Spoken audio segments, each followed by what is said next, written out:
los cilindros, estos se van a formar en los túbulos distales y en los conductos colectores. En su mayor parte se van a formar pues en los túbulos y en los conductos, y pues normalmente no se van a ver en el sedimento urinario. Entonces mencionaba que esto podía significar una nefropatía intrínseca.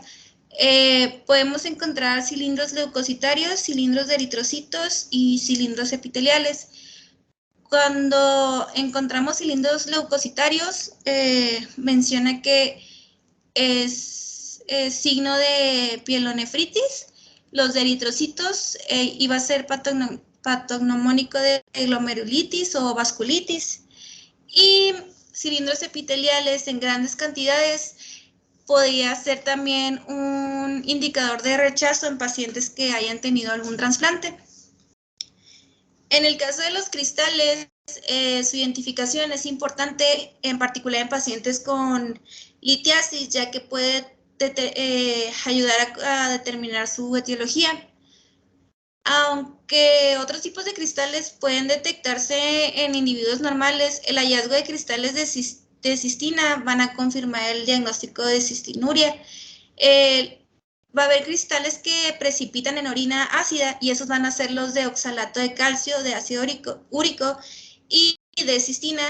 Y los que precipiten en orina alcalina van a ser los de fosfato de calcio y los de fosfato triple. También mencionaba que cristales de colesterol iba a ser difícil de identificar, bueno, rara vez se encontraban, y que no iban a estar relacionados con el pH urinario. Estos pueden observarse en pacientes con lipiduria y van a permanecer en una forma como de gota. Okay. En el caso de las bacterias, pues normalmente no debe contener bacterias la muestra de orina. Y pues si tenemos el hallazgo de bacterias, pues van a indicar una infección urinaria. Aquí se menciona que 5 bacterias por campo iba a reflejar un recuento bacteriano de alrededor de 100,000 bacterias por mililitro. Esta es una concentración usada para confirmar el diagnóstico de infección urinaria. Mencionaba, esto sí no estoy muy segura, doctor, pero o no lo entendí bien. En el Campbell mencionaba que este tipo de, bueno, este recuento, perdón, de 100,000 bacterias por mililitro para confirmar una infección se usaba solo en hombres, en mujeres, perdón, y que si encontrábamos bacterias en la muestra de un hombre, ese sí era seguro para urocultivo, pero no se debería hacer urocultivo en ambos pacientes.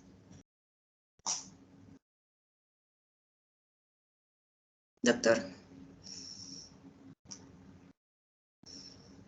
Te cortó, perdón. No Perdón.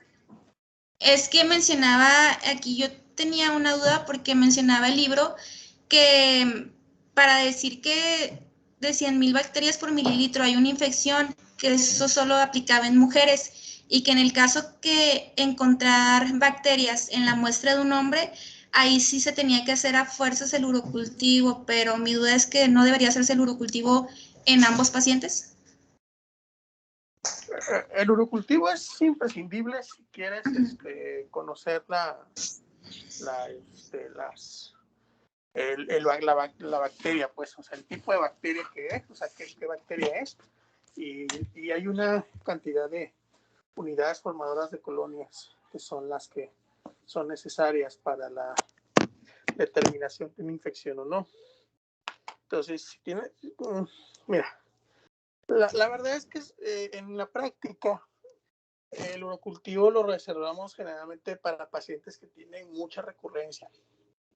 Algo así práctico te puedo decir, una paciente de primera vez con síntomas urinarios irritativos, sugestivos de una cistitis, por ejemplo, pues yo con el examen general de orina, y si hay nitritos y leucos presentes, generalmente con eso le doy tratamiento empírico.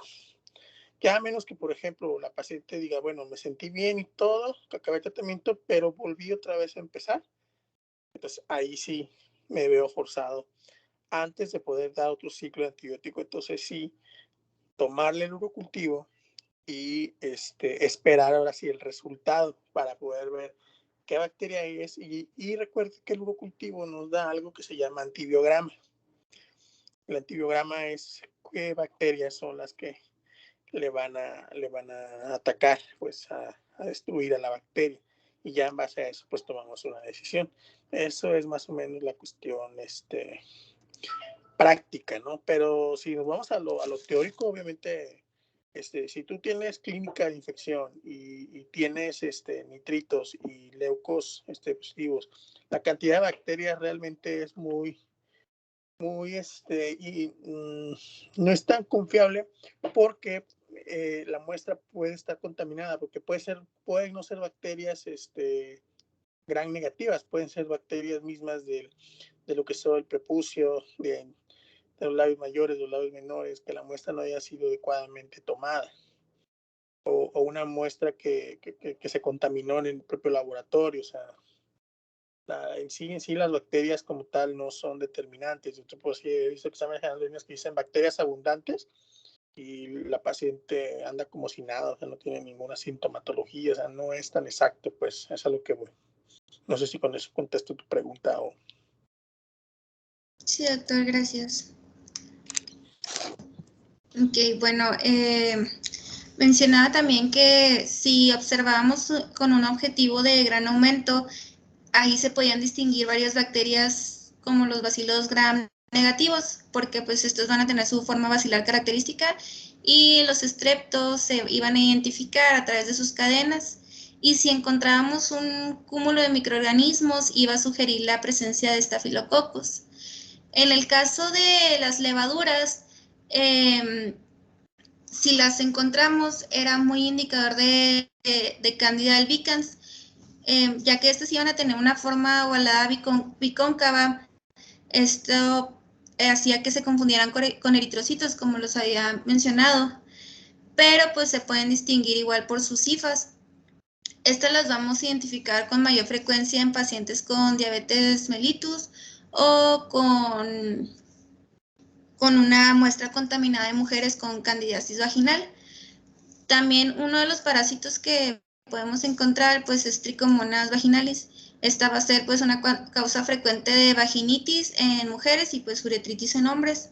Estas igual se van a identificar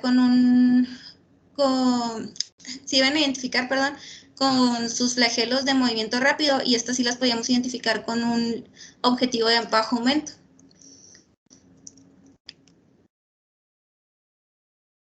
Ok, y pues como había mencionado el doctor, el tener una suposición de diagnóstico de infección bacteriana con base a la inspección microscópica se debe confirmar mediante un cultivo. Los cultivos se pueden usar para estimar la cantidad de bacterias en la orina y para identificar el microorganismo presente, además de predecir cuáles fármacos van a ser efectivos para tratar la infección. Esto ya con el antibiograma. Los cultivos pues van a ser muy importantes en pacientes con infecciones recurrentes o persistentes, o en pacientes que tengan una insuficiencia renal o alergias a fármacos. La identificación de fármacos a los que la bacteria va a ser sensible, mencionaba que podía ser o no ser necesaria, bueno, a menos de que sea un paciente con infecciones recurrentes, porque pues comúnmente la E. coli va a causar el 85% de infecciones habituales de las vías urinarias y pues es sensible a gran cantidad de fármacos. Entonces aquí pues es como mencionaba el doctor, o sea, prácticamente ya todo nos está diciendo que es una infección bacteriana y pues la más común es la Escherichia coli. Entonces pues damos un tratamiento para eso. Ya si pues la infección es recurrente o se persiste, pues ya nos vamos con un urocultivo más exacto. Y mencionaba también que hay pacientes que tienen septicemia en insuficiencia renal, o diabetes o alguna infección sospechosa por Enterococcus proteus o Pseudomonas, que estas también son frecuentes en este tipo de pacientes, pues sí es muy importante determinar la sensibilidad a los antibióticos para pues dar el tratamiento eficiente. Ok. Ahora les voy a hablar del antígeno prostático. Este también es llamado calicreína 3, seminina o semenogelasa.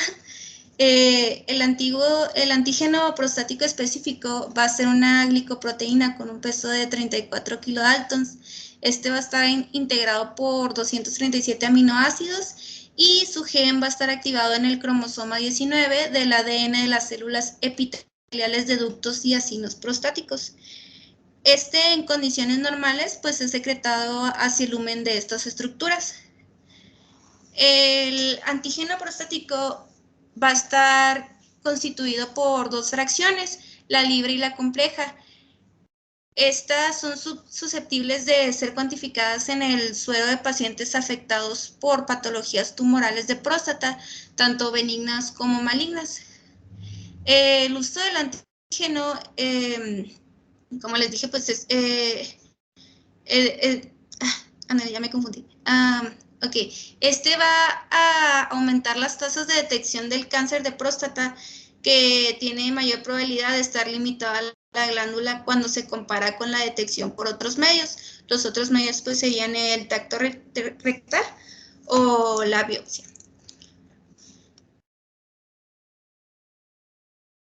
Ok, su valor se va a considerar alto cuando es mayor a 4 nanogramos por decilitro. Lo normal es de 0 a 4. El antígeno prostático específico va a tener una sensibilidad que va a oscilar entre el 67 y el 80% y una especificidad de 60-80% para detectar el cáncer de próstata. Este antígeno va a estar, bueno, entre el 70 y el 90% del antígeno prostático específico se va a presentar de una forma compleja. Aquí va a estar ligado a la alfa-1 antiquimiotripsina y en una menor proporción a la proteína alfa-1 antitripsina. El antígeno prostático específico libre va a constituir del 10 al 30 del antígeno prostático específico y va a tener una puede presentar varias isoformas. El específico y el libre van a estar presentes en el suero, pero generalmente pues con formas inactivas.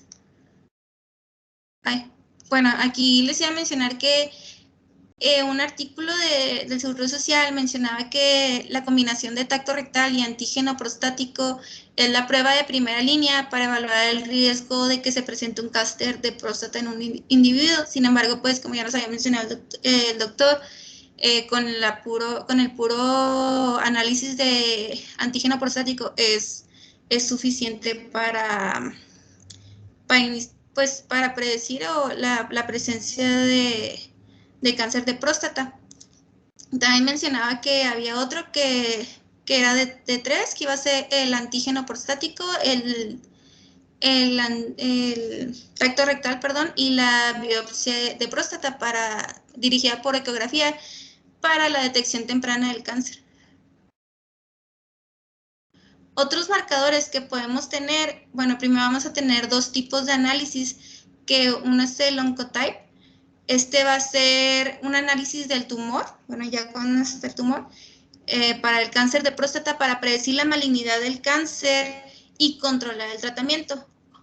Otro que vamos a tener va a ser el análisis Prolaris. Va a ser un análisis de 46 genes, igual para el cáncer de próstata y para predecir la malignidad y controlar el tratamiento. El examen de células tumorales circulantes de origen epitelial va a ser para detectar si hay metástasis. Igual iba a ser en seno, colorectal, pero pues principalmente en este caso de próstata. Va a ser un análisis de sangre y nos va a ayudar para la toma de decisiones clínicas y evaluar el pronóstico del paciente. Un marcador también que tenemos va a ser la fosfatasa ácida prostática. Igual nos va a ayudar para predecir si hay, bueno, para saber si hay una metástasis en próstata y pues igual para determinar el diagnóstico de carcinomas que estén poco diferenciados. Y estos últimos dos van a ser para cáncer de vejiga. Tenemos el antígeno de cáncer de vejiga o BTA. Este va a ser en análisis de orina y nos ayuda a vigilar a pacientes que ya saben que tienen cáncer mediante algún estudio citológico o de citoscopía. Y el de la proteína matriz nuclear 22 también va a ser para cáncer de vejiga y este va a ser para vigilar la respuesta al tratamiento.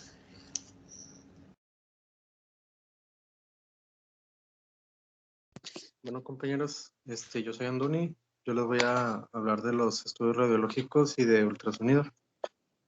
No sé si tomo el control o tú me ayudas a las diapositivas. Si quieres, toma el control porque tengo mi internet un poquito lento. Ok, ahí sí, pues bueno, el siguiente ya me lo quita, no sé cómo se. Ahí les va, ¿eh? Ok, creo que ya. Pues tenemos la radiografía simple. Esta pues va a utilizar ondas electromagnéticas con energías fotónicas, que estas suelen caer entre las de los rayos gamma y las de la radiación ultravioleta. Este es posible porque los tejidos tienen la capacidad de absorber los rayos X y para una mejor imagen utilizo medio de contraste radioopaco para mejorar el contraste del tejido suave. Hay tipos básicos de estos estudios que son placas abdominales simples, que son las más convencionales, y luego las urografías intravenosas, uretrografías y angiografías. Tenemos la radiografía simple de abdomen, que esta nos va a mostrar anormalidades óseas, calcificaciones anormales o masas grandes de tejido blando. Nos va a determinar lo que es el tamaño, cantidad, forma y posición del riñón. En la urografía intravenosa, podríamos diagnosticar una pilografía, o se puede utilizar en la pilografía intravenosa. Es de utilidad para mostrar pequeñas lesiones en las vías urinarias como necrosis papilar y poliquistosis renal medular. Sin embargo, pues la tomografía computada y la ecografía han reemplazado este tipo de estudio. Ay, disculpen las respiraciones. Tenemos también las que son las histouretrografías. Esta es por medio de instalación directa de medio de contraste por una sonda transuretral y esta exploración va más enfocada para la vejiga y esta nos pudiera ayudar para diagnosticar o podamos tener reflujo vésico-ureteral. En las uretrografías se toman imágenes radiográficas de la uretra mediante la inyección de retrógrada del líquido radiópaco o de manera anterógrada. Esta se va a utilizar cuando se sospechan lesiones cuando se sospechan lesiones en la uretra posterior.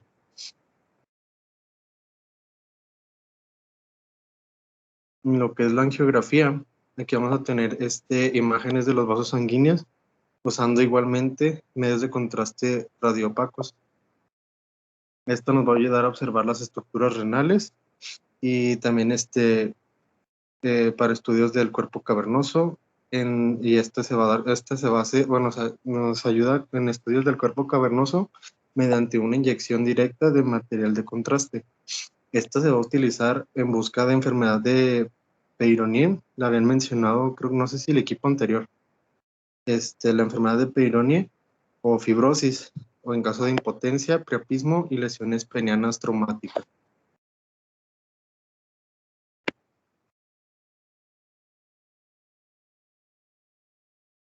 En el ultrasonido, como sabemos, pues son imágenes que son el resultado de la interacción de ondas de sonido con tejidos y estructuras dentro del cuerpo humano.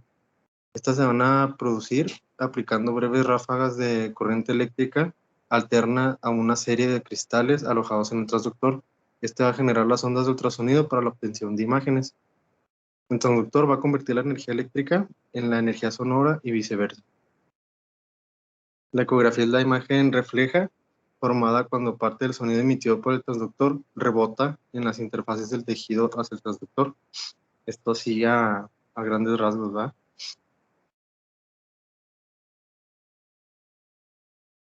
tenemos la ecografía, que esta pues se suele usar para la evaluación de riñón, vejiga, urinaria, obviamente, próstata, testículos y pene. La utilizamos para la evaluación del tamaño y crecimientos renales, clasificar por prioridad a los pacientes con insuficiencia renal, detección y caracterización de masas renales y seguimiento de quistes como lo son los hiperdensos. Perdón. Ventajas y desventajas de lo que es el ultrasonido, pues tiene una facilidad de uso, tiene una elevada tolerancia del paciente, no es invasora, falta de radiación ionizante, es un bajo costo relativamente hablando y es de amplia disponibilidad. Y las desventajas, pues que es relación baja de señal a ruido, falta de especificidad del tejido y campo de visión limitado. No sé si, pues, bueno, las chicas, ¿verdad? O si nos ha tocado los hombres no sé si los que sean papás o ir con sus novias, no sé, pues nada más va por partes. Entonces, por eso es esa desventaja, el punto de esa desventaja.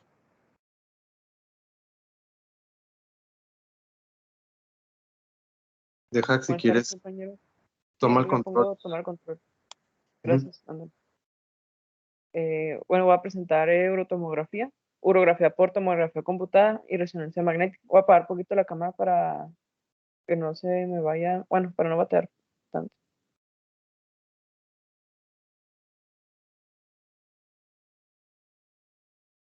Bueno, en la urografía por tomografía computarizada, bueno, pues aquí se va a utilizar, bueno, la tomografía pues va a ser un método diagnóstico que va a producir imágenes tridimensionales de las estructuras internas mediante el registro del pasaje de los rayos X a través de los diversos eh, tejidos corporales.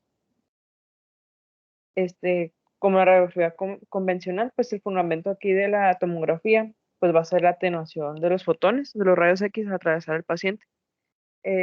La tomografía pues es un método diagnóstico que va a producir imágenes tridimensionales de las estructuras internas mediante el registro del pasaje de los rayos X a través de los tejidos corporales.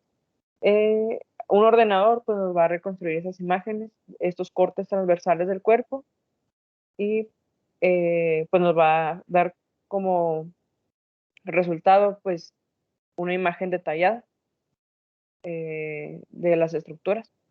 Aquí pues el radiólogo y el técnico de imágenes pues nos puede variar ya sea la frecuencia de la colimación de las, ya sea el tamaño del detector y del voltaje del tubo para cumplir requisitos de una imagen pues ideal. Aquí pues bueno, podemos les puse una imagen de la izquierda, pues más o menos para ver las densidades. Esto pues van a ser a través de las unidades de Hounsfield y pues va desde lo hipodenso, que podemos decir que es lo negro, a lo isodenso o gris, que sería pues la densidad del agua, hasta lo hiperdenso, que sería brillante o blanco. Aquí les puse esta imagen que pues nos va a representar las unidades Hounsfield ya en la tomografía.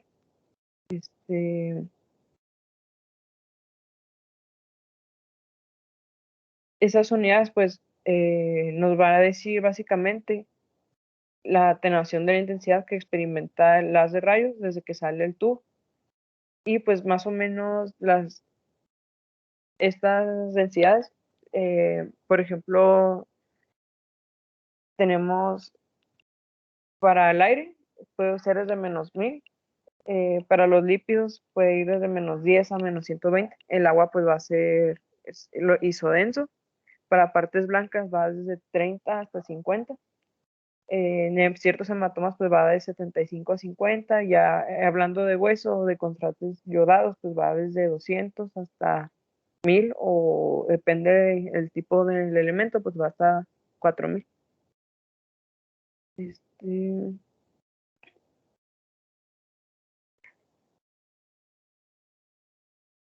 Aquí hay dos tipos en la forma de obtención de la imagen. Uno es a través de la tomografía convencional, podemos decir, el cual nos va a dar cortes individuales y tenemos el espiral, en el cual va a ser un solo rayo continuo y pues va a ser alrededor del paciente. Aquí pues va a haber ventajas y desventajas dependiendo cada uno. Permítanme un poquito. Listo. La diferencia como tal, pues va a ser en la helicoidal, pues que no va a haber una pérdida de la información, ya que no hay intervalos de corte, a comparación de la tomografía convencional, en el cual se va a utilizar los que son los pitch, eh, eh, el cual va a ser una separación entre cada corte. Entonces, eh, en una tomografía convencional, pues se puede haber pérdida de información. Por ejemplo, en la imagen de la derecha arriba, tiene como un número 7 y pues por si representa una anomalía. Entonces, si la separación pues es mayor a la imagen, por decir podemos decir anomalía, pues se va a perder. Y en este caso, en una espiral, pues no se perdería. En la espiral, pues nada más, la única inconveniencia es que va a haber una menor resolución ligera de la imagen y pues nada más. La urografía por tomografía computarizada pues va a ser un examen en el cual nos va a ayudar a examinar las vías urinarias, esto incluido los riñones, la vejiga y los conductos que van a transportar la orina desde los riñones hasta la vejiga. Un urograma por tomografía computarizada pues se puede utilizar para ayudar a diagnosticar enfermedades que afectan las vías urinarias, tales como las siguientes: cálculos renales, cálculos en la vejiga, infecciones, tumores o quistes. Se puede detectar cáncer y pues anomalías estructurales. Aquí pues básicamente, bueno, en el libro, en el Campbell, me mencionaba 3 indicaciones, en este caso la urolitiasis.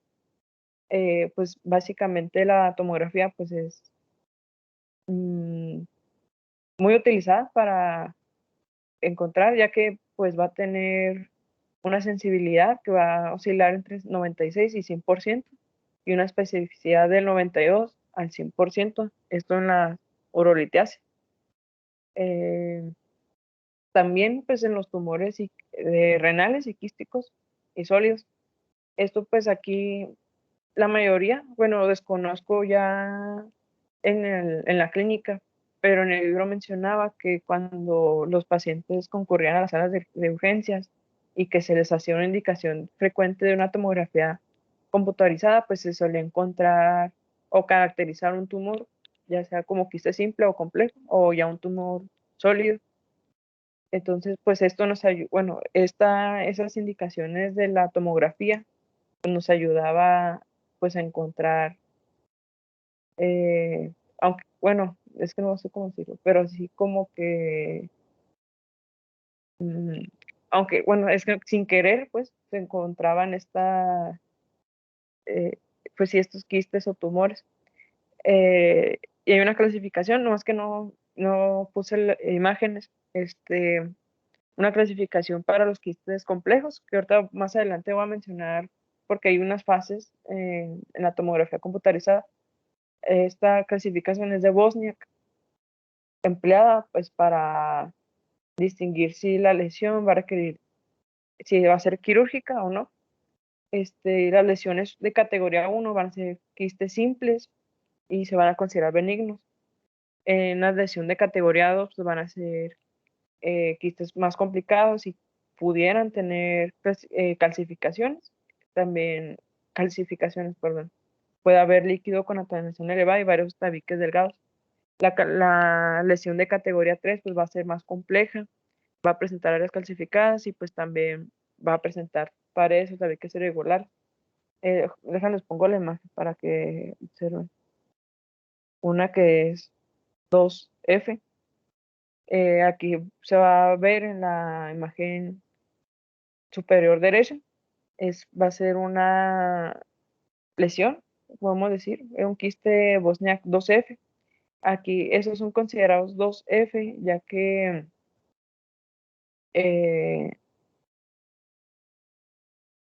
estas lesiones no se identifican, bueno, son difíciles de clasificar como 2 o 3, Entonces, pues van a se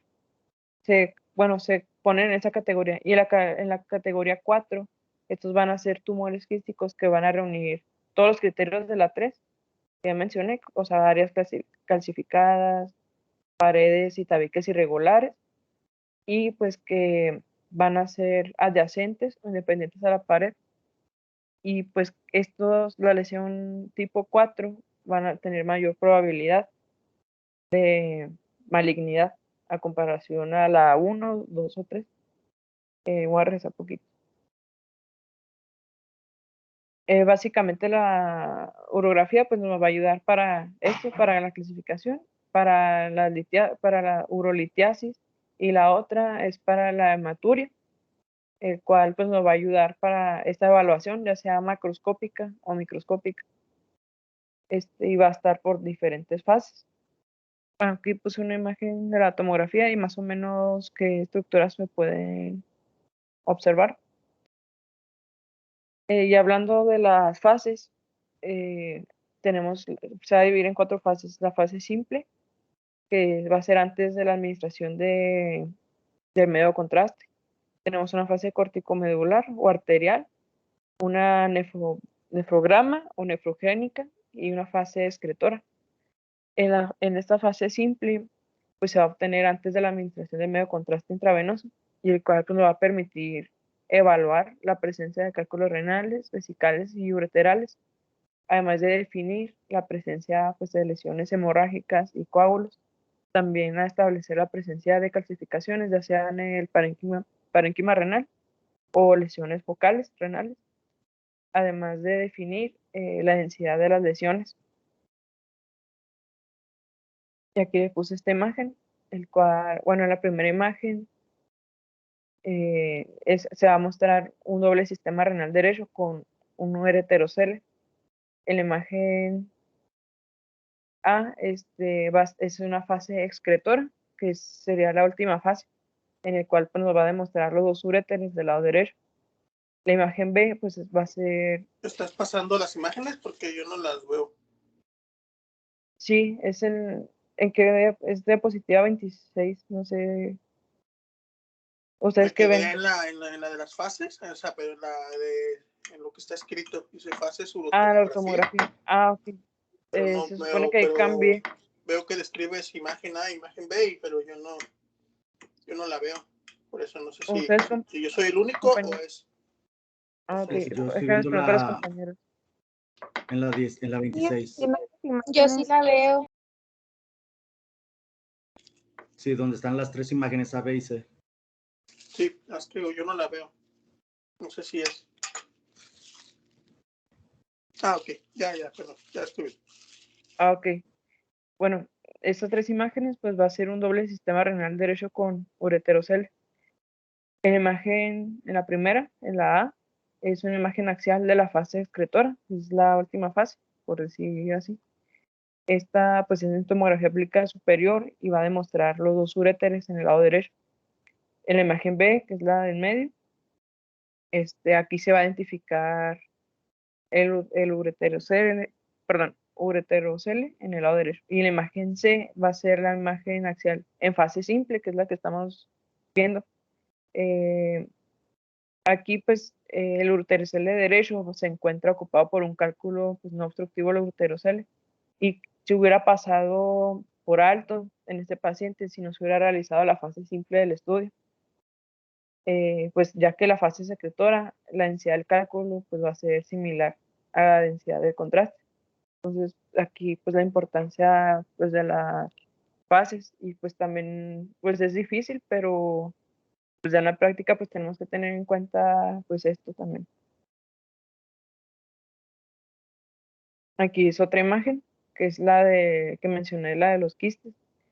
Ese es bueno, en sí estas 4 imágenes pues es un quiste complejo hiperdenso tipo Bosniak 2F. 2F pues porque no se pudo clasificar ya sea en el 2 o el 3. Y pues va a ser del lado del riñón izquierdo. En la imagen superior izquierda, que es aquí, bueno, no se alcanza a ver qué es la A, pero pues es la de arriba, izquierda. Esa es imagen en fase simple de tomografía renal. Y aquí pues se va a identificar el quiste hiperdenso. Y pues aquí los contornos pues van a estar definidos sin calcificaciones y discretamente heterogéneo. En la imagen B, nomás que no se ve el ratón, aquí también se va a identificar el quiste renal, pero aquí sin la captación del contraste. En el contraste pues ya se empieza a ver en la imagen C y en la D.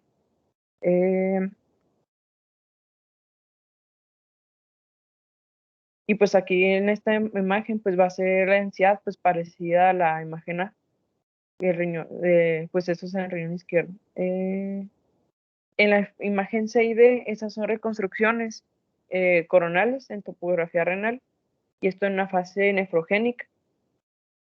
Esto aquí ya es cuando el contraste pues empieza, ya se aplicó, ya se empieza a ver las estructuras de pelvis, bueno, estructuras, no sé cómo decirlo, bueno, pues del riñón. Y pues aquí la diferencia es que, bueno, nos permite, esta es la célula D, bueno, aquí la importancia es que si no se hubiera hecho la fase simple, pues se hubiera categorizado mal el quiste, tal vez se hubiera puesto una clasificación como pues errónea. Pues. En la fase cortical, o bueno, corticomedular o arterial, esta pues se va a obtener a partir de los 25 a 50 segundos después de la administración del contraste intravenoso. Aquí pues nos va a ayudar a valorar las estructuras vasculares de los cilios renales, como de los cilios renales, el retroperitoneo y en el espacio perirrenal. Esto pues es para pacientes a quienes se les va a realizar una laparoscopía renal. Además de podemos utilizarlo en pacientes con sospecha de estenosis renal y en pacientes con estenosis pielouretral. Y esto pues para definir la relación anatómica de las estructuras vasculares y la unión piloburreteral. En otras bibliografías mencionaban pues en tiempo pues entre 30 y 70. No tiene que ser específico a los 25 o 50. O sea, no, nada más ese tiempo pues nos va a ayudar a ver la vascularización y la perfusión. Aquí esta imagen pues en sí es una estenosis pieloureteral izquierda, y pues también se muestra una arteria polar aberrante. Esta imagen A y B están tomadas pues en esta fase, en la fase corticomedular o arterial. Y estas reconstrucciones nos ayudan a identificar una dilatación de la pelvis renal del lado izquierdo. Se ve, pues sí, la pelvis renal pues dilatada. Y también la presencia de la arteria polar, que se va a extender desde la arteria abdominal hasta el polo renal inferior izquierdo. Es la arteria que se ve transversa. Lo que leí más o menos de la arteria renal es que pues no quiero decir inconsistente, pero sí como que tiene variaciones anatómicas. Lo normal es que, bueno, puede salir de diferentes arterias, desde la arteria abdominal y desde ¿dónde las anoté? O no me acuerdo, pero aquí también normalmente esta arteria renal va dirigida hacia el polo superior. Y pues en esta imagen pues se le dice que es arteria polar aberrante porque va hacia el polo inferior, que es muy raro. Recuerden que cuando se da el desarrollo embriológico, el riñón asciende desde lo que es la cloaca, ahí se forma el blastema mesofrénico y va ascendiendo. Y lo que hace obviamente la aorta embrionaria es ir emitiendo ramas por así que renales durante el ascenso, pues para que vaya subiendo este blastema. Teóricamente se tienen que ir degenerando todas esas arterias conforme este blastema va llegando al lugar de donde debe de estar, pues en la fosa renal. Pero algunas de ellas no degeneran y esa no degeneración da lugar a esto, lo que estás mencionando acerca de las arterias renales polares o aberrantes, como le llaman. Ok, gracias, doctor. La última fase, pues, es la de nefrograma o... No, pero me confundí. No, bueno, es la tercera fase, perdón. Nefrograma o nefrogénica. Esta se va a obtener a partir de los 70 a 120 segundos después de la administración de contraste venoso y es ideal para detectar y caracterizar las lesiones focales renales. Adicionalmente, pues esta fase nos va a permitir valorar el tamaño renal y definir el grado de captación de contraste, tanto de las lesiones focales como del parénquima renal, además de valorar la anatomía de las estructuras venosas, de los hilos renales y del retroperitoneo. Y la fase de excreción, esta pues se va a obtener después de 180 segundos, o sea, 3 minutos, bueno, en otra literatura es entre 3 y 5 minutos después de la inyección de medio de contraste. Y aquí pues nos va a permitir observar el llenado completo del sistema colector y en general con visualización del uréter. Además, pues nos ayuda a evaluar la patología del urotelio y pues es indispensable para el diagnóstico de algunas entidades como los quistes caliciales y la linfagiectasia quística, que son entidades que en otras fases de la contraste de la urotomografía pues se podrían confundir con lesiones quísticas renales. Y aquí les puse la imagen.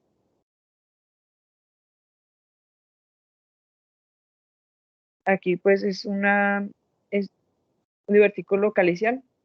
En la imagen A es una imagen axial en fase simple de la tomografía renal, en el cual en el polo superior del riñón derecho se va a identificar la lesión quística de contornos bien definidos, con una pequeña calcificación de la pared anterior.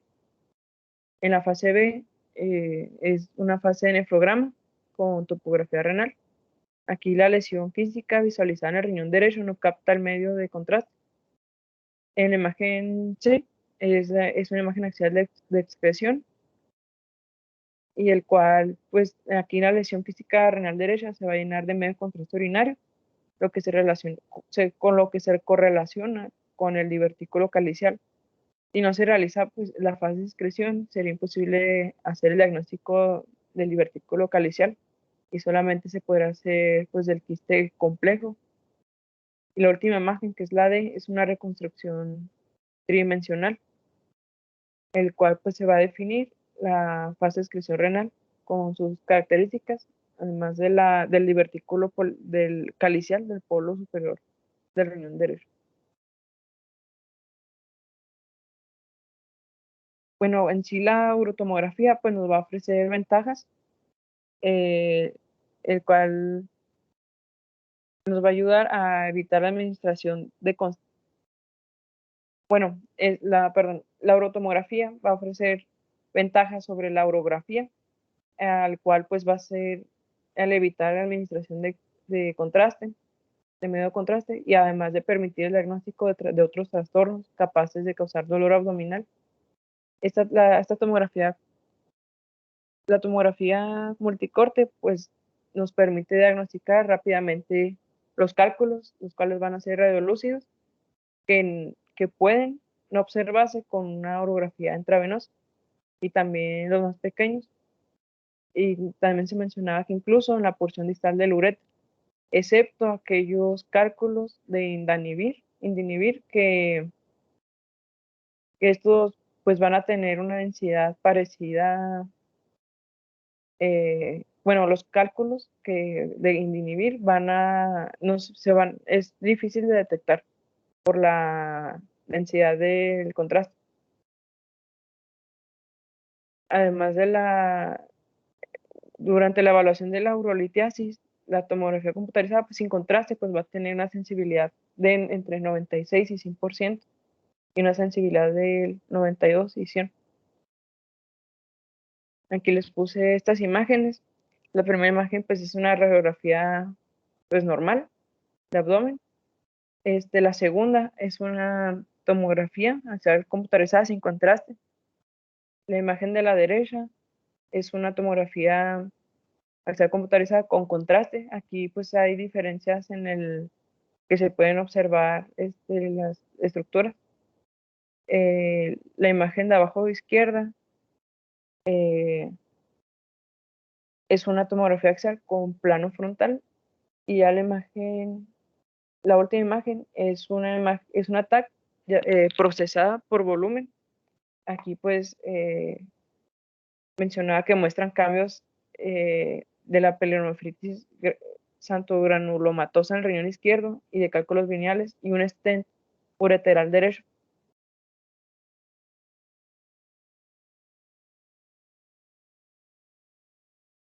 Estas tres imágenes, pues en la imagen se muestra un cálculo de la vejiga de ácido úrico que va a ser mínimamente opaco. En la imagen B es una imagen TAC sin contraste y la otra va a ser una TAC frontal en el cual va a mostrar una piedra esto lo encontré de un libro, dice que mostraba una piedra 17 por 12 milímetros que mide, y en unidades Hounsfield es de 400 unidades y pues va a estar, y además en un divertículo de la vejiga posterolateral izquierdo, perdón.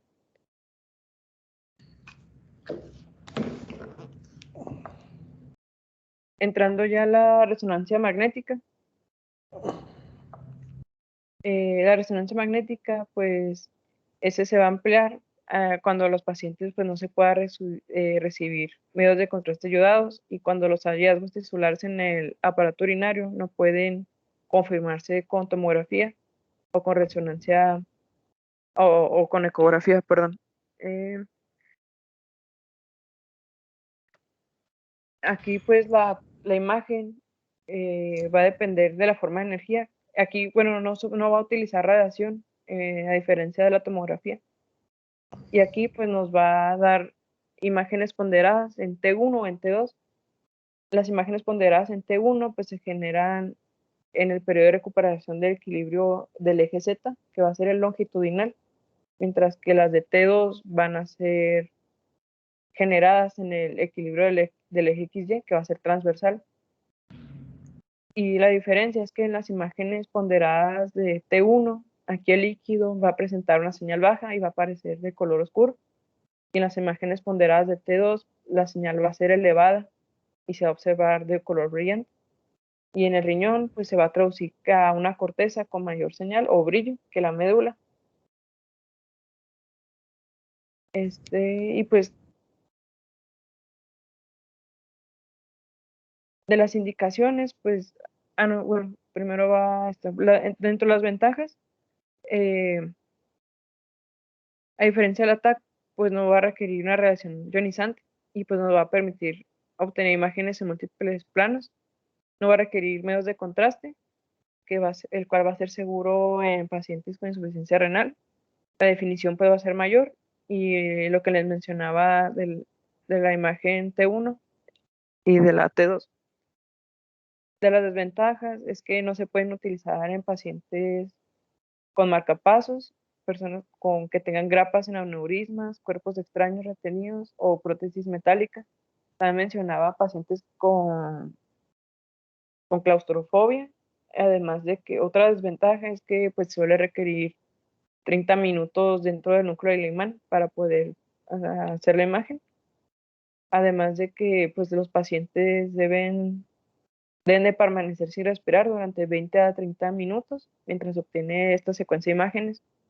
Además de que los pacientes que no cooperan o que tienen dificultades para mantener la respiración, pues va a afectar la calidad de la imagen y pues la utilidad del estudio.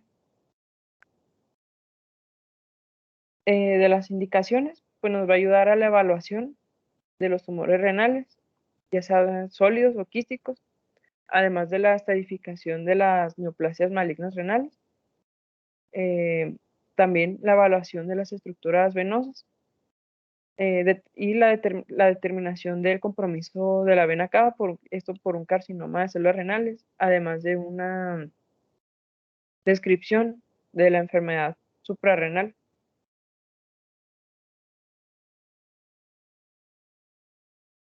Aquí les puse esta imagen es una imagen de resonancia magnética. Aquí pues va con aparente carcinoma renal. Las ventajas, bueno, en la imagen superior izquierda va a ser una imagen saquital en ponderación de T1, el cual va a mostrar el carcinoma renal grande, que es la letra T. Que surge del polo inferior del riñón derecho, que es K de kidney, y la extensión del tumor hacia el espacio perirenal posterior. La letra L es el hígado. En la imagen superior derecha va a ser una imagen coronal de carcinoma renal grande, que reemplaza casi todo el parénquima del riñón izquierdo, y pues hay un desplazamiento superior del páncreas. En las imágenes inferiores, en izquierda y derecha, aquí hay unas imágenes de saturación de grasa antes y después de la inyección de medio contraste. Y pues aquí el tumor heterogéneo, que va a estar en la parte inferior derecha, bueno, aquí en la parte posterior del riñón derecho va a mostrar un realce heterogéneo después de la inyección de galodine, y pues el tumor se está extendiendo hacia la vena renal. Entonces, pues aquí la utilidad es que nos ayuda a evaluar los tumores y pues describir,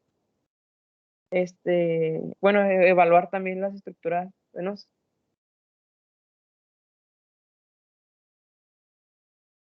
En el libro, en el Campbell, mencionaba, los dividía la resonancia magnética en dos, resonancia magnética renal y suprarrenal.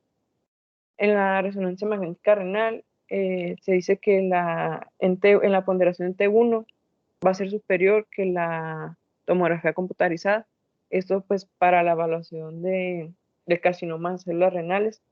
Esto pues cuando se planifica una cirugía y que se va a requerir definir la invasión de la vena renal o la vena cava inferior. Y pues este estudio pues nos ayuda a detectar la invasión venosa con una sensibilidad del 100% comparado a la del 79% de la tomografía.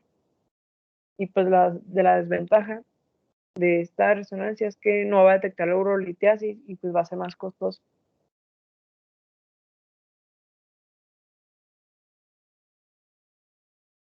Aquí les puse una imagen de resonancia magnética, el cual pues va a mostrar el relleno de las cavidades de contraste. Estos van a estar en secuencias de T1.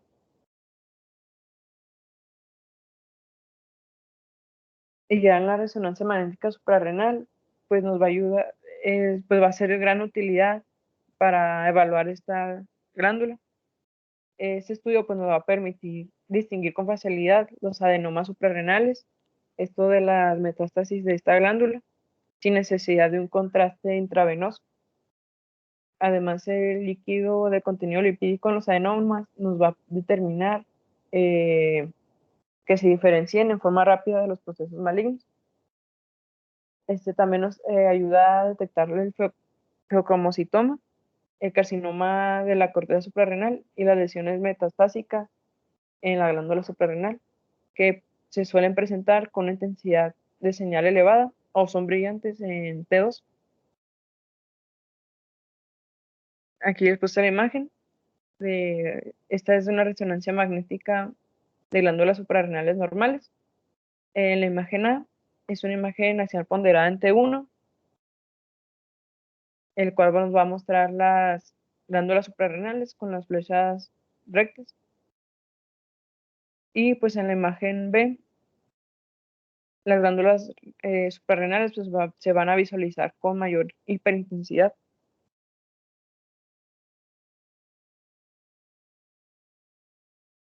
Y nada más para pues concluir la resonancia,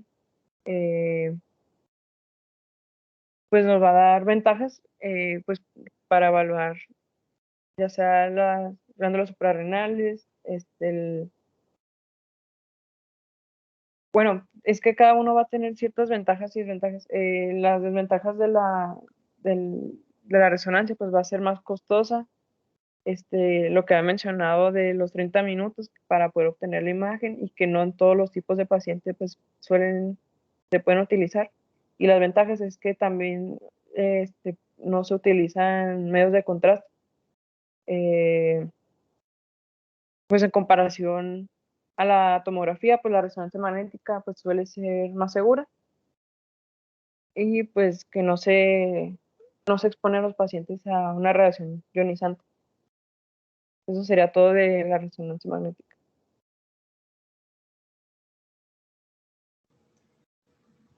Ok, ahora vamos a Permíteme, ¿tienes alguna duda, David? Porque veo que levantaste la mano. Quise interrumpir a tus compañeros. Sí, la levanté hace ratillo ya. Nada más tenía duda con, no sé si entendí bien la diferencia en la clasificación de Bosniak, como que me confundí. Sí. Ah. Sí, ok. Sí, ¿cuál es tu pregunta? Que te digo que si me podía repetir bien la diferencia entre cada una de las clasificaciones. Sí, bueno, sobre todo entre la 2 y la 3, creo que es en la que más me confundí. Ok. Mira, la lesión de tipo 2, a diferencia de la 1, pues van a ser más complicadas y pueden tener calcificaciones. Aquí puede haber la presencia de líquido, ya sea con atenuación elevada, y pues puede haber varios tabiques delgados. En la categoría 3 son más complejas y aquí sí presentan áreas calcificadas, además de que pueden presentar paredes o tabiques irregulares. En la tipo 2 pues suelen ser como más marcadas, los bordes son regulares. Okay. ¿Y la pues, cuarta nada más era como la 3, pero más compleja? En la 4, van a tener las 3, o sea, va a ser bordes irregulares y pues la probabilidad de que sean malignos pues es mayor. Okay. Y otra duda aprovechando. En las fases de la tomografía renal, cuando tú pides, bueno, a lo mejor esto me lo puede contestar más el doctor, cuando uno pide la tomografía renal, ¿las 4 fases se hacen así como por default o tienes que especificar qué fase vas a querer visualizar? No, las 4 fases se hacen por default. Cuando tú pides una tomografía, se hacen las 4 fases por default. Tú puedes pedir, si tienes duda, puedes pedir fase venosa o fase arterial, pero teóricamente te las deberían de hacer todas. O sea, no debe de haber como que, te hago una nada más o cuál quieres ver. No. Eso te tienen que hacer todas las fases, ¿no? Ahora con la situación de ecología y todo, ya generalmente los estudios los están mandando por disco, ya no los están haciendo impresos, por lo tanto ya tú puedes ver todo el estudio de todas las tomas, pues. Entonces, si tienes una tomografía computada, con simple y con contraste, te tiene que mandar las 4 fases.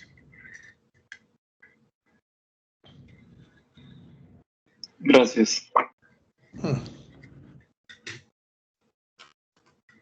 ¿Alguna otra duda? ¿No? Bueno. Ok, bueno, ahora sí vamos a continuar con los estudios gamagráficos. A ver, con el control. Ok, bueno, primero, esta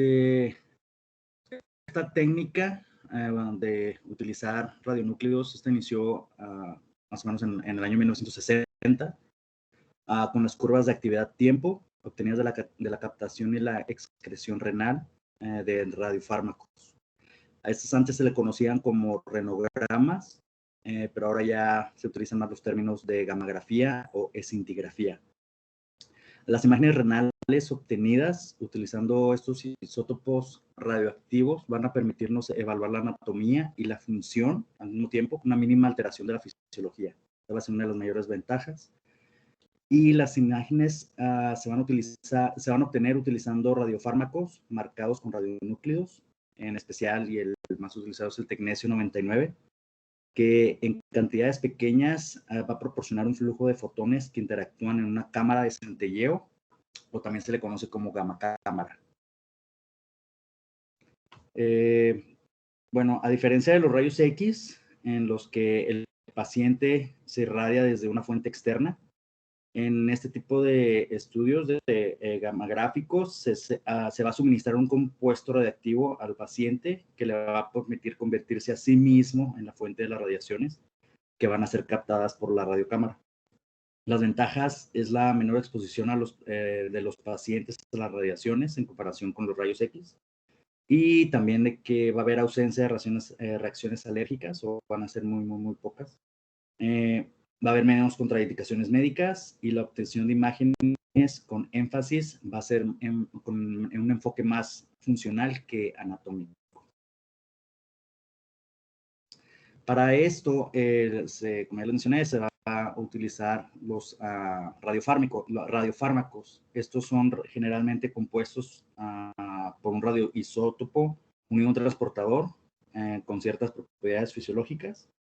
Y actualmente existen dos tipos de agentes radiofármacos. Están los que nos van a dar las imágenes del parénquima y van a detectar defectos corticales. Y por otro lado tenemos los que evalúan la función renal, como pues, bueno, la secreción tubular o filtración glomerular. En urología, los radioisótopos más utilizados, o los que vamos a ver con más frecuencia, son los siguientes. Tenemos el ácido dimercaptosuccínico. Pues bueno, va a ser utilizado en la gammagrafía renal. Básicamente se va a unir de manera estrecha a las proteínas plasmáticas y es extraído de la sangre por los túbulos renales proximales. Las imágenes obtenidas son corticales del parénquima, y el 90 al 95% de se va a unir a las proteínas plasmáticas y posteriormente a las células del parénquima renal. Dentro de sus indicaciones, pues bueno, se va a utilizar para medir la masa renal funcionante. Nos va a ayudar a distinguir las masas funcionantes, en este caso como las lobulaciones fetales, los septos, los riñones de nervadura, número de riñones y pseudotumores renales.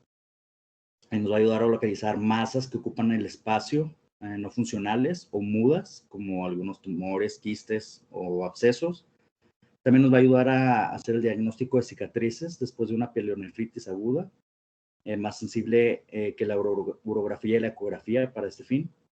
También nos va a ayudar en el caso de traumas, en el caso de tumores. Nos va a dar imágenes del parénquima renal comprometido, y también en afecciones vasculares sementarias que nos llevan a la hipertensión renovascular. Luego también tenemos el ácido dietilamino pentacético. Su acción va a ser, nos va a proporcionar imágenes excretoras funcionales por su eliminación rápida por el sistema colector. Y dentro de sus indicaciones, pues bueno, nos va a informar sobre la perfusión renal, en el caso de alguna hipertensión arterial renovascular. Nos va a ayudar en el seguimiento del trasplante renal, en el caso de que exista alguna oclusión renovascular, evaluación del flujo sanguíneo a riñones. También nos va a dar la tasa de filtración glomerular de cada riñón o cada segmento de dicho riñón. También nos va a dar la morfología y la función de la unión peleocalicial y la evaluación de las obstrucciones altas. También nos va a ayudar con la cistografía miccional para evaluar el reflujo vesicoureteral vía intravenosa, y también nos va a ayudar en la evaluación del trasplante renal. También se va a utilizar en algunas pruebas especiales, como por ejemplo en combinación con el captopril, nos va a ayudar para el diagnóstico de la estenosis de la arteria renal corregible por cirugía. Sin embargo, va a estar contraindicado a pacientes en los cuales el captopril les cause algún tipo de hipotensión, también en pacientes con algún nivel alto de renina, en aquellos que están deshidratados, o que tienen alguna depresión de sal o reciente diálisis. También en combinación con un diurético se va a utilizar para sistemas dilatados con sospecha de obstrucción y a la misma vez va a estar contraindicado en pacientes que son alérgicos a la furosemida. Luego tenemos el pertecnetato sódico. Dentro de su acción e indicaciones, pues tenemos de que se concentra poco en el riñón. Sin embargo, este se concentra muy bien en el testículo. Y por eso su aplicación más útil es para diferenciar la orquiepididimitis en la torsión testicular como causa de orcalgia aguda. En el caso de la torsión existe una disminución de flujo, mientras que en el caso de las infecciones, pues bueno, va a haber un aumento de esta. Otra indicación también es la cistografía para el reflujo vesicoureteral y nos va a ayudar en el diagnóstico diferencial del escroto agudo, aunque esta, pues bueno, ya en realidad ha sido desplazada por el ecodoppler testicular. Luego tenemos el metil difosfonato. Este va a presentar una avidez ósea muy marcada y debido a esto es de que se va a utilizar en la gamografía ósea para la búsqueda de metástasis y a la misma vez nos va a ayudar para la clasificación de pacientes con cáncer, en especial en el caso de próstata y el vesical. Asimismo nos va a ayudar en el diagnóstico de algún tipo de metástasis, nos va a ayudar para la estadificación clínica de los tumores y su consecuente seguimiento. También en el diagnóstico de recidivas tumorales. Nos va a ayudar también a valorar la respuesta al tratamiento que tiene el paciente. Nos va a ayudar a planificar áreas de radioterapia. También nos va a ayudar a hacer la elección de lugares para realizar biopsias. Y también la detección de la zona de riesgo en el caso de fracturas patológicas. Tenemos también el IPURAN. Este nos va a ayudar en imágenes excretoras y este se va a filtrar y se va a excretar en un 100%. Y sus indicaciones, pues bueno, lo vamos a utilizar en el caso de la obstrucción de las vías urinarias y para seguir con la vigilancia de la extravasación y la obstrucción del paciente en el caso de algún trasplante renal. Luego tenemos el norcolesterol. Este es un derivado marcador del colesterol que nos va a ayudar en la corteza suprarrenal. Sus indicaciones van a ser para el diagnóstico de los síndromes de Cushing y de Cohn. Y luego tenemos también el metayodo benzilguanidina. Su acción es de que va a tener una preferencia por las neuronas adrenérgicas y se va a utilizar por esto, nos va a ayudar en el diagnóstico de la feocromocitoma y del neuroblastoma. Luego tenemos el mercaptoacetilglicina. Este apareció en el año de 1980 y es un radionúclido de excreción tubular. Este nos sustituye al DTPA en pruebas especiales de función con captopril y en el uso de captopril o el diurético, es el que les mencioné hace rato. Y su utilización va a ser o nos va a ayudar para el caso de una falla renal, cuando hay hipertensión renovascular y algún post-trasplante renal. Nos va a ayudar también en la uropatía obstructiva, en el caso también de una enfermedad vasculorenal. Nos va a ayudar a dar seguimiento en los trasplantes renales. También nos va a ayudar en el caso de la hidronefrosis diagnosticada prenatalmente. Y también se utiliza para evaluar el drenaje del riñón y del sistema colector. En este caso, pues bueno, evalúa tanto el parénquima como la función renal. Y nos va a proporcionar datos como perfusión renal, filtrado glomerular, excreción urinaria, morfología y tamaño, así como la situación de los riñones. Y también hay que recordar que los medios de contraste pueden llegar a interferir con la función renal. Así que esta prueba debe realizarse 24 horas después de haber utilizado algún tipo de contraste renal en algún otro tipo de prueba que hayamos utilizado o que hayamos realizado. Dentro de las ventajas de la gamografía, tenemos de que pues bueno, nos va a proporcionar información global y focal de la morfología renal, así como también la evaluación de la función renal. Nos va a mostrar cambios en el flujo renal, la función y el drenaje tanto intra como extrarrenal.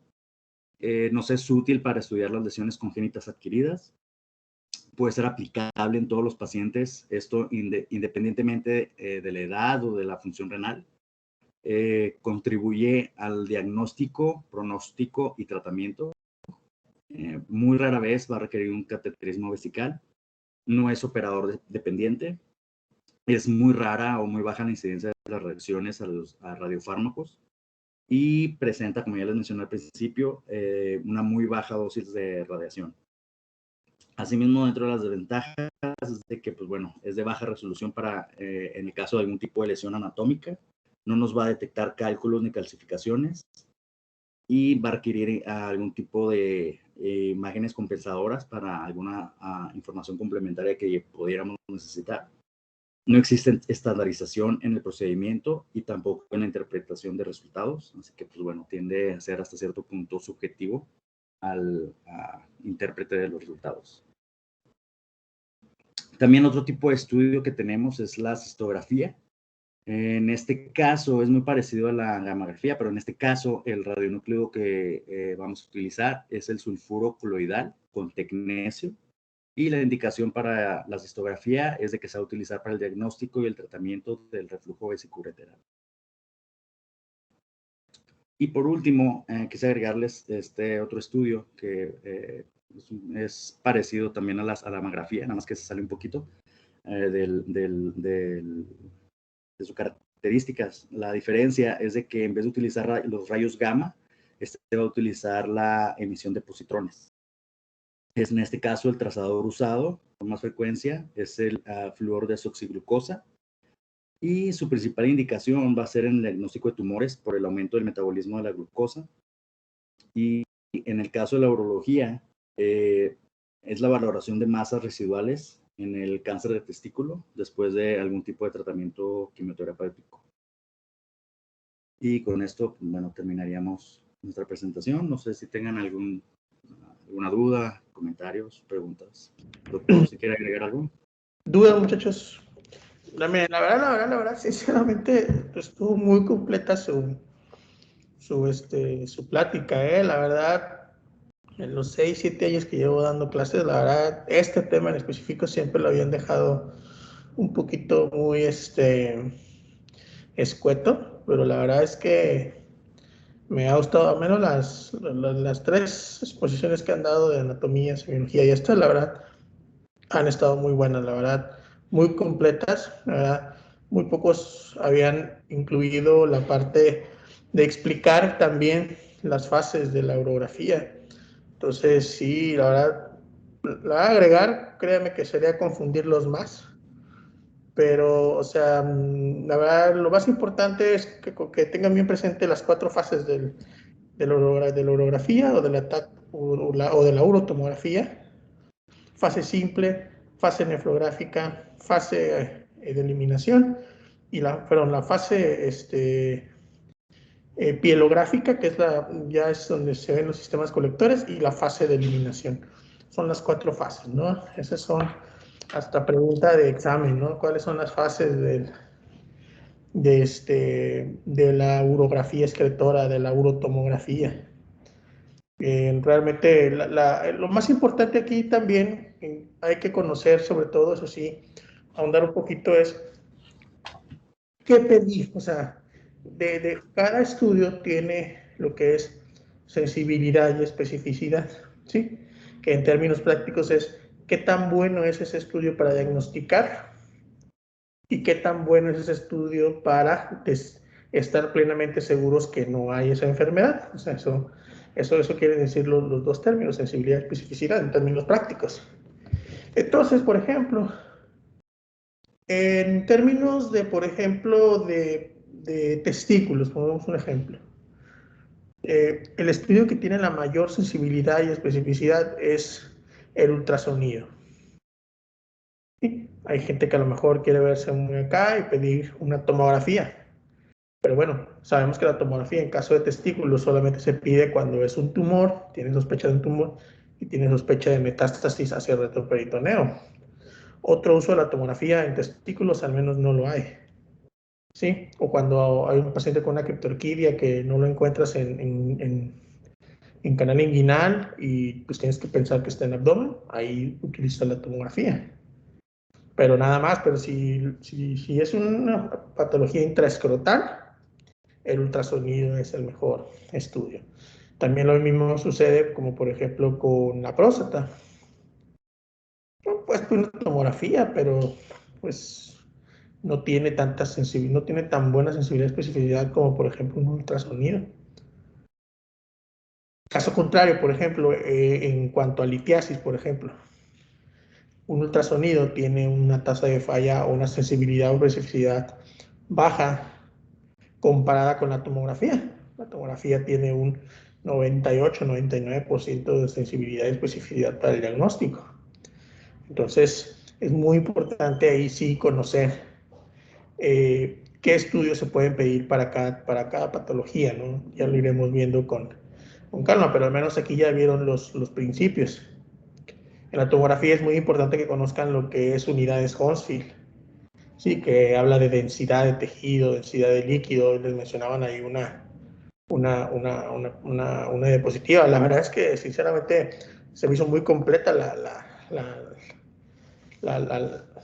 exposición, porque sí nos explicaron muy bien todos los detalles e incluso nos agregaron cuestiones como lo de la clasificación de Bosniak. Entonces, es muy importante eso, saber qué estudio voy a pedir y qué es lo que realmente voy a encontrar. Muchos médicos se han tomado la mala costumbre de no ver los estudios y llegar y ver el reporte. Agarran y el paciente llega con su carpetota con las imágenes o con el disco y lo primero que hacen es leer el reporte. Ustedes pidieron el estudio, ustedes están viendo al paciente, ustedes deben de saber interpretar el estudio, porque el radiólogo, él puede ver otra cosa y se los digo así muy en serio, a veces que el radiólogo incluso hace copy-paste de los miles de estudios que a lo mejor hace y por ahí se le puede ir algo y tú lees el reporte y resulta que no tiene nada que ver con lo que tú estás viendo, ¿no? Entonces, es muy importante, ya se decía, no recuerdo si era un libro, si me decía un maestro, o sea, uno debe de ser su propio buen radiólogo, ¿sí? O sea, uno debe de aprender a interpretar los estudios. Si pido una tomografía, debo de saber leerla, debo saber interpretarla. Si estoy pidiendo un ultrasonido, debo de saber cómo leer un ultrasonido. ¿Sí? No es nada más pedirlo y esperar a que me den el reporte, pues para ver qué sale. Yo no digo que no vean el reporte, hay detalles que obviamente hay que leer, como por ejemplo a veces medidas, cosas que tú ahí no ves y que a lo mejor el radiólogo lo puso en el reporte, pues bueno, lo ves en el reporte. Pero hay cosas que obviamente tú debes de definir, porque pues tú eres el que vas a tratar al paciente, ¿no? Hay detalles que el radiólogo no los pone porque pues para él no son relevantes, o sea, para él no le importa, ¿no? Él solo va a escribir, si lo mandas con una piedra, él te va a decir la piedra, ¿no? Pero yo como urólogo tengo que ver cómo está el sistema colector, es una pelvis bífida, es una pelvis intrarrenal, es una pelvis extrarrenal. ¿Por qué? Porque en base a eso yo voy a decidir el tratamiento. Probablemente para el radiólogo eso a él no le importe, pero a mí sí, porque de eso va a depender la terapéutica que yo le ofrezco al paciente. Sí, entonces es muy importante dos cosas. Es que ustedes sepan qué estudios pedir de acuerdo a cada patología y a cada órgano, y también saber interpretar el estudio. Ustedes deben de saber qué es lo que saben. Pedimos un gamagrama. Sí, nos vemos muy bien diciendo, pues un gamagrama con DMSA o con DTPA. Llega el reporte del gamagrama con las gráficas, con las curvas, con las interpretaciones de los radiofármacos, las imágenes de captación de la gamma cámara, las curvas de de la fase aórtica, la fase de meseta, la fase de concentración, la fase de eliminación. Y, ¿y cómo lo interpreto? Y voy al reporte, o sea, esas son cosas que uno debe de saber, o sea, no puede uno confiar en lo que dice el médico, o sea, yo entiendo, somos profesionales, pero no estamos exentos del error. Entonces, siempre es importante, muchachos, que ustedes aprendan a interpretar sus propios estudios. Si ustedes así piden una placa simple de abdomen, yo tengo que saber hasta de dónde a dónde debe de ir una placa simple de abdomen para yo decir que está bien tomada. Porque si no me van a mandar una placa y yo voy a decir, pues no me parece. Y no está en las dimensiones que debe ser. Es una placa que está muy penetrada, muy débil. O sea, todos los detalles uno también lo debe de saber, ¿sí? O sea, no es nada más pedirlo y quedarte con lo que te manden, ¿no? Uno también debe de aprender a interpretar los estudios. Un ultrasonido, cómo interpretar el ultrasonido, qué es lo que esperas ver, qué es lo que no deberías de ver, cositas así, detalles que tú, dónde puedes buscar esto, dónde lo vas a encontrar en el estudio sin necesidad de que te lo digan, porque por ejemplo a mí me ha pasado que pido ultrasonidos para varicocele y luego le pone que no tiene varicocele y yo estoy viendo la vena dilatada y me ha pasado que muy discretamente le hablo al radiólogo, oye, ¿sabes qué? Este estudio así, así, así. Sobre todo pacientes de seguros, y ya lo revisa y dice, oye, sí es cierto, discúlpame, me equivoqué. Digo, al igual que todos nos podemos equivocar, ¿no? Pero a lo que voy es, no se confíen. Mucha gente, y la gente así está acostumbrada, porque todo me pasa de que digo, llega el paciente, lo interrogo, lo exploro, le digo, pásenme sus estudios, por favor. Y lo primero que me pasan es el reporte, le digo, no, páseme las placas o páseme el disco, por favor. Y ya yo lo estudio y todo, y me dice, oiga, ¿no va a leer esto? Le digo, no, yo confío en mis ojos, ¿sí? O sea, en lo que yo estoy viendo. Pero bueno, aprendimos, o al menos así no me lo exigieron en la residencia, de que yo tenía que aprender a interpretar el estudio. O sea, no tenía por qué valerme de un reporte, pues. Sí, o sea, a lo mejor si me mandan la placa y yo necesito ver el tamaño de la piedra, pues a lo mejor eso yo no lo puedo hacer ahí. Necesitaría poder moverlo en la computadora. Bueno, voy al reporte, veo cuánto mide, ya, con eso yo ya tomo una decisión, pero si yo puedo hacer en la computadora, yo lo mido, porque hay, por ejemplo, en litiasis, por cierto, quien pueda, hoy a las 8 de la noche tenemos una cirugía en centro médico. Es una cirugía renal percutánea y un flexible al mismo tiempo. Va a estar muy buena. Entonces, pero hay cuestiones, por ejemplo, que yo necesito medir, por ejemplo, cuánto mide el tracto, cuánto tamaño de grasa tiene, el ángulo que tiene el infundíbulo, el ángulo que tiene la papila, o sea, pero son cosas que yo lo hago ahí, al radiólogo no le interesa porque él no la va a operar. Pero a mí sí, porque yo soy el que la voy a operar. Entonces, insisto, ustedes deben de aprender a interpretar sus propios estudios, ¿ok? Dudas que tengan. Doctor, mande. De hecho, ahorita que nos está contando eso, un conocido también le pasó está llena. Usted trae una mala suerte, doctora. Usted ya me di cuenta. Le pasó eso que, o sea, ya era nada más lo mandaron para hacer el ultrasonido para hacer confirmación del varicocele, pero cuando le mandaron a hacer el ultrasonido, le pusieron que no. O sea, ¿cómo que no? Pues sí, o sea, aquí se ve.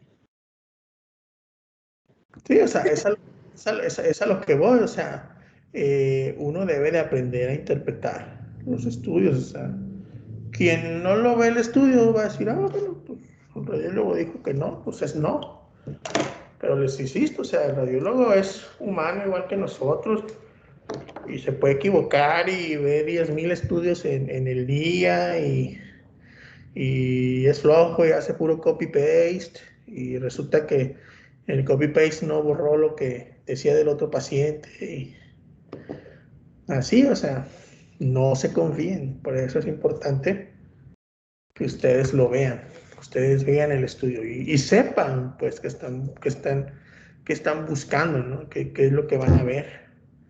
Porque, pues, como dicen por ahí, los ojos no ven lo que la mente no conoce. Entonces hay que conocer esa parte también de los estudios radiológicos. ¿Alguna otra historia, doctora, de terror?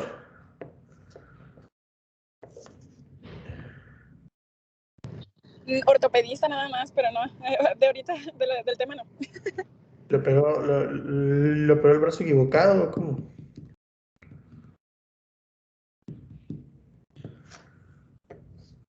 Bueno, dudas, muchachos, que tengan. Doctor, Mande. yo tengo una. Dígame.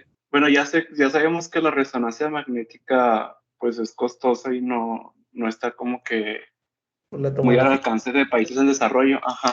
Entonces mi duda es, ¿la realidad de la resonancia magnética en Juárez sí se suele utilizar o no tanto? Sí lo usamos, no mucho. La realidad es que no se usa mucho. ¿En qué casos? Principalmente pacientes que, como mencionaban, con alergia o sensibilidad al medio de contraste.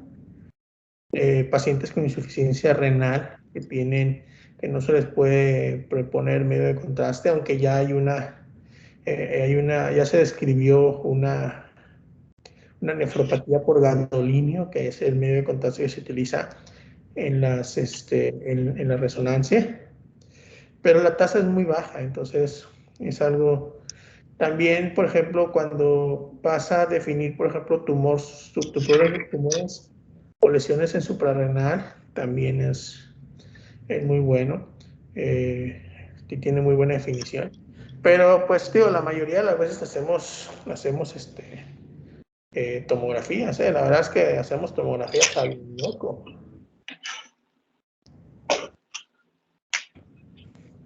Pero sí lo utilizamos. ¿Qué pasa? Otra opción muy poco usada, afortunadamente, es, por ejemplo, cuando sospechas litiasis en embarazada.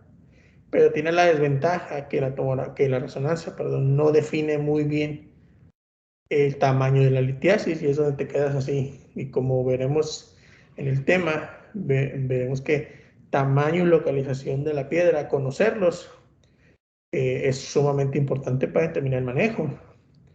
En cambio, la resonancia no te da esa definición tan clara como te lo da la tomografía. La tomografía sí, pero en un caso particular de la embarazada, sobre todo en el primer o segundo trimestre, pues no es conveniente utilizarla, ¿no?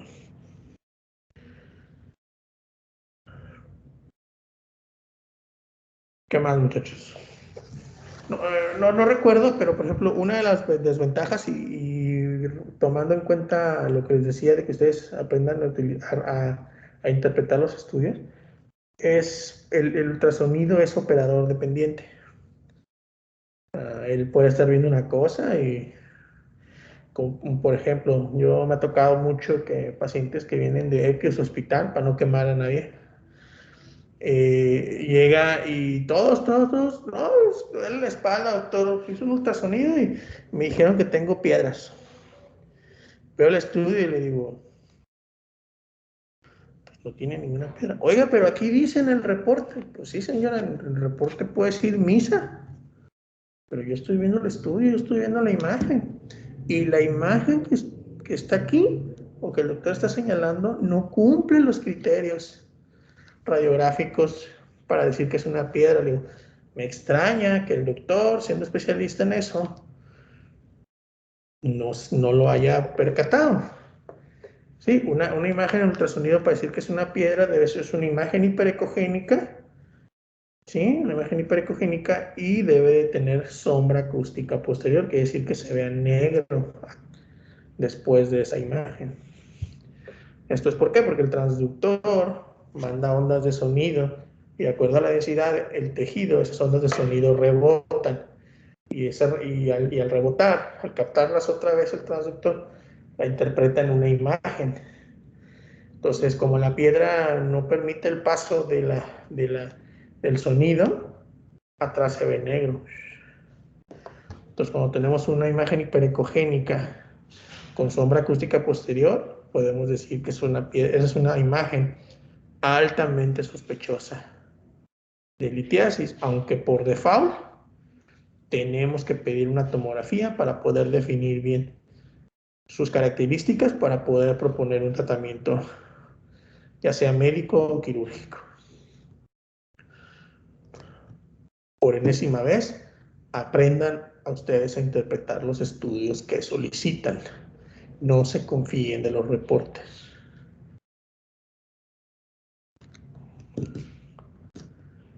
¿Sale? Muy bien, doc. Bueno, muchachos, si no hay ninguna duda más, ¿no? Bueno, muy bien, muchachos, los felicito, ¿eh? La verdad es que han sido 3 excelentes exposiciones, tanto anatomía, semiología y esta de radiología. La verdad es que me han dejado con un muy grato sabor de boca, la verdad, sus exposiciones. Los felicito, la verdad. Y miren que yo no soy mucho de felicitarlos a ustedes porque lo único que merecen es un maltrato. No, no se crean. No, pero la verdad los felicito, la verdad. Sus exposiciones han estado excelentes, ¿sale? Mañana, ¿cuál vamos a iniciar? Es infecciones de vías urinarias. Ya nos metemos en lo bueno. Doctor, de hecho tenemos una duda. ¿Está mejor que nos enfoquemos en el Campbell o en el Smith? Mira, teóricamente nos tenemos que basar en el Smith, pero bueno, tienes razón. En el Smith viene el tema como específicas e inespecíficas, según recuerdo. Y ya tiene años que vienen 2 capítulos. agarro el Smith, fíjate, desde que estaba en la escuela y eso ya llovió bastante. Entonces, mira, no hay problema si nos basamos en el Campbell, pero el problema es que el Campbell tiene mucha paja. Entonces, si ustedes pueden aprender a seleccionar la información que toman del Campbell, está bien, porque luego en el Campbell te dice, y se hizo un estudio en ratones en donde pues, hasta yo me lo brincaba cuando estaba en la especialidad, pues, ya, pues eso no es nada, pues, o sea, realmente no le ponía atención. Si ustedes pueden aprender o ven que esa información es útil y cuál no, por mí adelante, podemos usar el Campbell sin problema. Pero pues es el libro que yo conozco, pues es el libro que yo he leído. Bueno, también el Smith, pues, pero el Smith tiene muchos años que no lo leo, pues. Ok, doctor, gracias. En resumidas cuentas, todo el choro que te hice, puedes usar el Campbell. Ok, bueno. ¿Qué más, muchachos? Porque después de este tema, terminadas las infecciones, va a venir nuestro primer examen.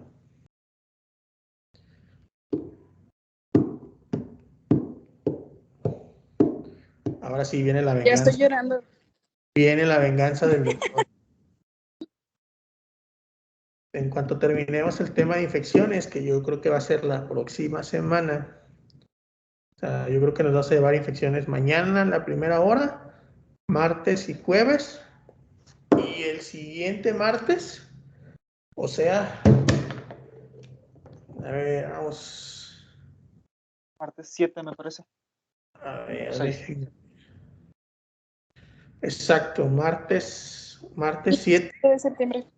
Martes 7 de septiembre nos estaremos viendo, como les había comentado en la primera clase, en la primera plática que tuvimos. Martes 7 nos estaríamos viendo en ICB, misma hora de clase, en el aula, en un aula que ya yo solicitaré a la coordinación para hacer el primer examen. Y ahí sí, me voy a alimentar de lágrimas de estudiantes. ¿Sí? Ay, siento Entonces, que nuestras exposiciones estuvieron chidas, profe. No. pues eso no salva que haga el examen, pues digo, eso no. Sí, pero pues, o sea, para que no se vaya tan cargado, esa es la cosa. Antes no soy cargado, créeme. Cualquier, Excelente. cualquier residente de urología puede pasar ese examen. Dale, gracias. Qué consuelo, gracias. No, Sí. generalmente no me voy cargado, ¿eh? Son poquitas preguntas. Les pregunto así lo necesario. Que conste, ¿eh? Aquí está grabada la clase. Yo soy el maestro, yo puedo faltar a mi palabra. Ajá. Bueno, si no hay dudas, muchachos, muchas gracias. Nos vemos mañana entonces a las 4 para empezar y no retrasar tanto esto y y poderle dar su tiempo al tema de infecciones, que la verdad está muy interesante. Dale, pues. Muy bien, Mañana. Doc. Gracias, Gracias. Héctor. No, mañana, Doc, gracias. Buen día. Gracias, hasta mañana. Bye. Hasta mañana. Mañana. Bye.